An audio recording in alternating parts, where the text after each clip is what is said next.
Participants of BTX Cares Talks are fully vaccinated, wear face masks, and follow social distancing guidelines. During these segments, face masks are removed to provide clear messaging to the public. Our production crew continues to wear face masks and maintain social distancing during the filming of these productions.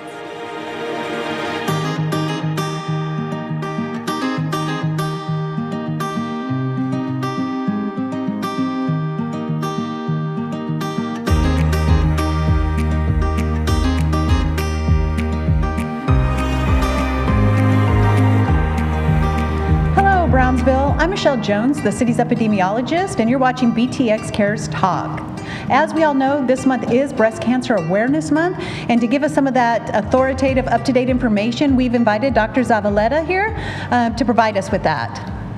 Thank you. I'm so glad to be here. My name is Beverly Zavaleta, and I am a board-certified family physician. I'm also the physician advisor at Valley Baptist Medical Center, Brownsville.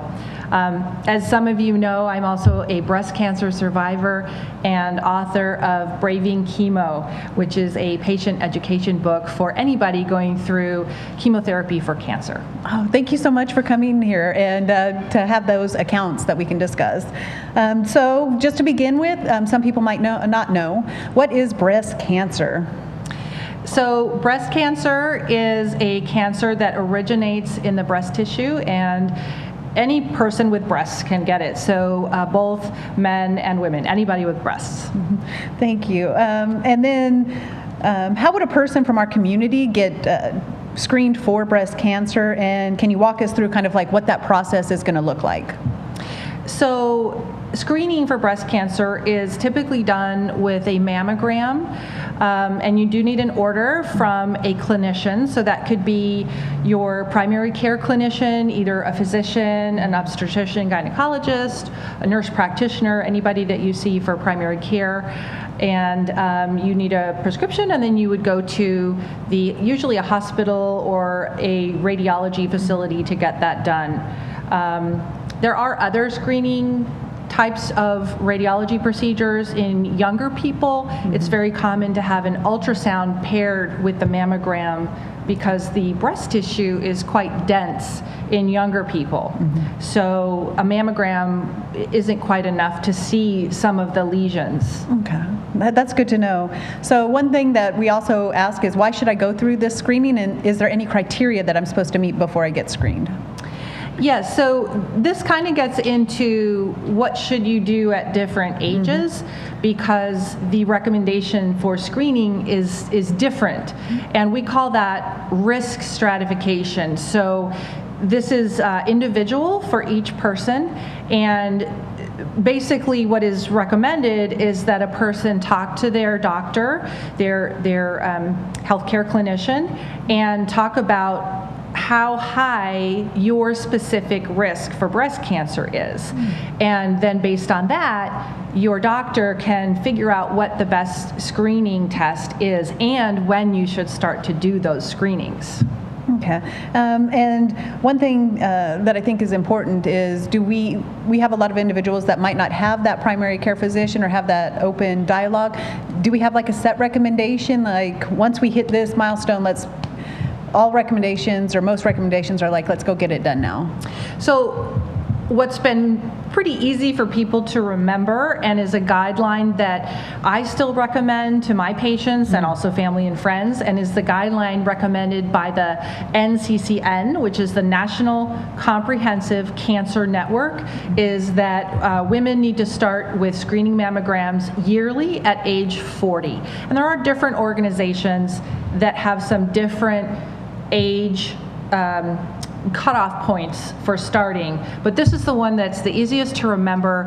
It is supported by the most modern research studies. So age 40, yearly mammograms. That's, I think, the one that I go with. All right, good. Thank you for providing that for our audience. So since we are talking about the mammograms and breast cancer, what are some of the risk factors that might give us that elevated risk when you're talking about the risk stratification that would put us at a higher risk for developing breast cancer? Yes, this is very important. The first one I already mentioned, which is having breasts, and so women are more at risk than men. Number two, a family history. So talk to your family. If anybody, first degree relatives, so parents, children, brothers or sisters have had breast cancer, that puts you at higher risk. Also family history of ovarian cancer and some pancreatic cancers. So definitely just talk to your family about all cancers. And then there are some lifestyle things, drinking alcohol, lack of exercise, and obesity are the lifestyle ones that can increase your cancer risk, not just for breast cancer, but for all sorts of health concerns. So whether it's heart disease or stroke or other cancers. So, taking care of general lifestyle, healthy behaviors is a good idea for reducing risk. So if you do fall into one of those categories, we should probably work on lowering or controlling those particular issues. Yes, you should. And the other thing is, I did forget to mention breast density, which has to do with how the composition of the breast is composed, how much fat to gland there is, and that's called breast density. Dense breasts increases the risk of breast cancer. And the tricky part is a person can't tell how dense their breasts are until you have that mammogram. So sometimes that runs in families, so asking your mom or your sister if they have dense breasts can give you a clue. And the other thing is talking about this with your doctor or your clinician early. And it's recommended actually around in your 20s to start going through this list to figure out, should I be screening earlier or not? And so if you do end up ticking off a box of risk factor, you may need to start screening earlier, maybe not. And that's why you need to have the discussion in your 20s and 30s to figure out where you're going to fall on the risk, where you're going to fall on the risk level if you need to screen earlier, or you just start at 40 as the regular screening. All right. So let's say we've gone through the screening process and we have been diagnosed with breast cancer. And I know we have a team of individuals assisting the individual who is diagnosed. But let's say it's my mother and I really want to support her. What are things that I can do to help her journey? Thank you for asking this, because this is a huge area that's getting a lot of attention, and that is in cancer support. We've had great advances in medications and immunotherapy, and that's great, but as a patient, and certainly in my experience, we're not just treating the cancer, we're treating the person. And so oncologists and social workers, nurses, and family and friends want to help that person get through the treatment. So as a family member and friend, one of the best things you can do is just be there. And believe it or not, that's hard, because you want to do something. I think human beings, our human nature is we want to be busy, we want to fix it, we want to do something. But honestly, I think just being present, just saying, I'm here, is the most important thing. Being patient, listening, which means not offering a ton of unsolicited advice, and telling stories about so-and-so and so-and-so who you knew that had cancer. Just be there, be present, reassure the person that you love them and you will be there through their process of cancer treatment. If they're cranky, show up again and just be there, because it can be hard as the patient to know what you need. And so having someone who is just present and shows up and is patient and listens, that is the most important thing that we need to have. Thank you. Do you mind telling us a little bit of the process on if I am diagnosed with cancer, kind of what should I expect?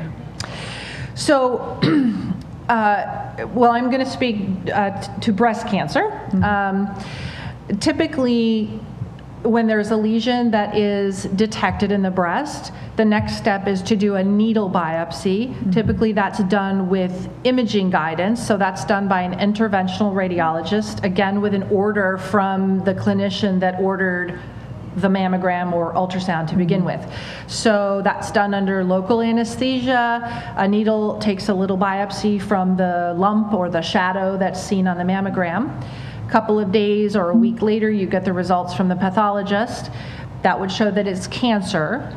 Then numerous other studies are run on that because breast cancer is actually breast cancers. At this point, there are at least 7 subtypes of breast cancer. So based on those subtypes, at that point, the person would go and meet with an oncologist and a surgeon.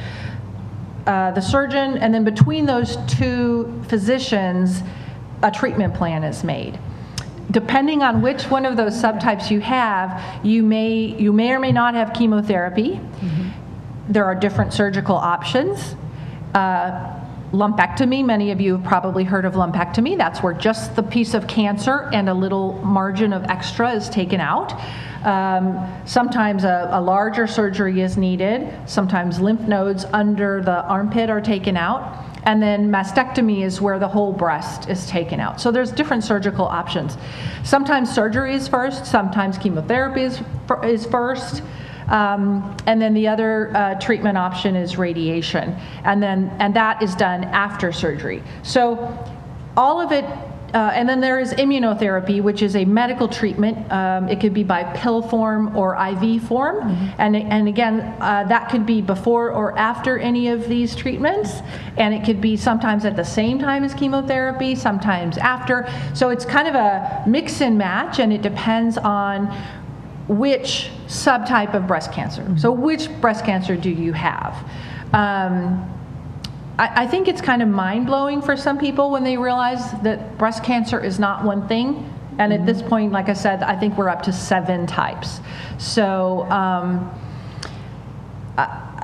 I hope that, I don't know if that made it more confusing for some people. No, I think that's actually really great because I think everybody lumps everything into just breast cancer. And why is it? I have one friend who had to go through chemo, but this one's not.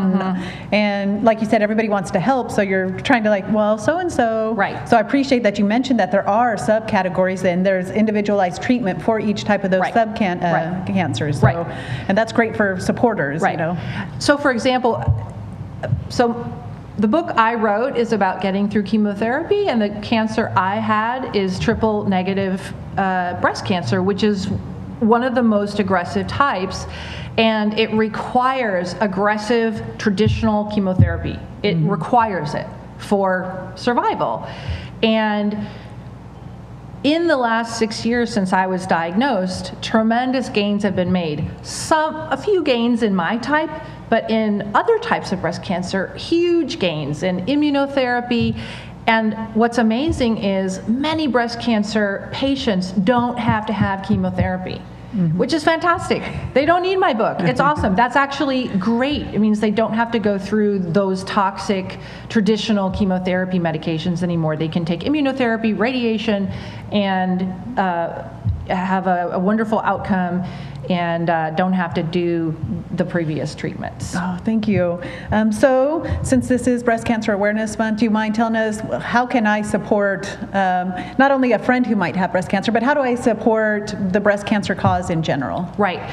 So I have several, so a couple of things. One, definitely if you know anybody personally, friend or family, reach out to them, just say that you're thinking of them, ask them maybe what they would like you to do. So that's number one. Number two, October 13th is Metastatic Breast Cancer Awareness Month, and so I just want to highlight that because that is the cancer that is actually deadly.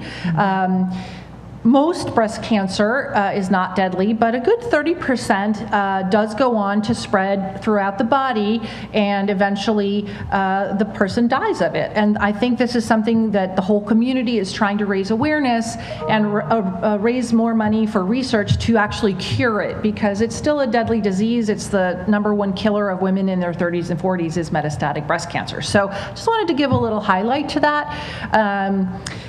So that we can continue to really work on it as far as funding for research. And that's October 13th. So there are many good organizations that need money, and this is a big fundraising month for breast cancer organizations. So the Dr. Susan Love Research Foundation is one. The Breast Cancer Research Foundation is another. The Triple Negative Breast Cancer Foundation is another. And the Metaviver, which is for metastatic breast cancer, and that supports both research and the people living with metastatic breast cancer. So it's also a patient support organization. So those would be my top picks. I would say if you have others, maybe some local organizations that you want to donate to, I would just suggest, as with any nonprofit organization, go on and look them up, and there are some websites that you can look to see their rating and their ranking in terms of if your money is actually going to, like how well they manage their money, and get kind of a rating on the organization. That's great. So before we wrap up, is there anything that we might have missed that you feel like we really need to drive home to our audience and viewers? Just one other point, and that has to do with what's called breast awareness. And this is the modern version. Maybe you and I are old enough to remember, we used to get taught the breast self-exam. Correct. I think back even in health class, right? So the modern version of the breast self-exam is just called breast awareness. And this is something we're teaching, adolescents. So in health class, people of all ages, but really starting in young adulthood, so in your 20s, you want to have breast awareness. And so instead of trying to teach a very systematic, strict method, because no particular method in studies has been shown to be better than another, basically just, like any part of your body, know what it looks like and feels like, and when there is a change that's consistent, whether it's redness, pain, drainage, dimpling, a lump, and it's persistent for more than 2 weeks, go to your doctor. And now that there's cell phones, you can take a picture of it in case it's something that comes and goes, and get it addressed. So. Thank you so much. So I want to thank you, Dr. Zavaleta, for coming down and providing us with this wonderful information, and providing it for our residents, because I know it's really going to help them out as they go through their journeys or support someone who's going through a cancer journey. And remember to keep up to date on not only this episode, but our other episodes of BTX Cares Talks. You can always visit us on our City of Brownsville YouTube channel and all of our social media platforms. For BTX Cares Talks, I'm Michelle Jones, the city's epidemiologist, reminding you to stay safe and to stay sanitized.